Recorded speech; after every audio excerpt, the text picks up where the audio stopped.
নমস্কার বন্ধুরা, শুক্লাদি কিচেনে স্বাগত। আজকে রেসিপি হলো ভেটকি মাছের ফিশ ফ্রাই। প্রথমেই ভেটকি মাছগুলোকে বাজার থেকে আমি নিয়ে এসেছি ফিলে করে।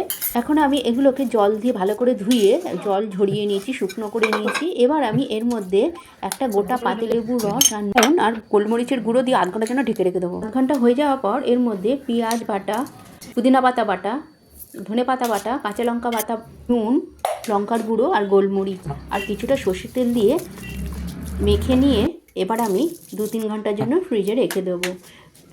2-3 ঘন্টা হয়ে যাওয়ার পর এর মধ্যে আদা রসুনের পেস্ট দিয়ে আবারও ম্যারিনেট করে নিলাম। এখানে 2টো ডিম নিয়েছি, তার মধ্যে আদা রসুনের পেস্ট, গোলমরিচ আর বিট লবণ দিয়ে গোলাটা তৈরি করে নিলাম। এরপর ফিলেগুলোকে আমি একটু কোট করে নেব কর্নফ্লাওয়ার দিয়ে। তো কোট করা হয়ে গেছে। এবার আমি ওই ফিলেগুলোকে এক এক করে ডিমের গোলার মধ্যে চুবিয়ে বেডক্যামের মধ্যে লাগিয়ে ফ্রাইগুলোকে তৈরি করে নেব।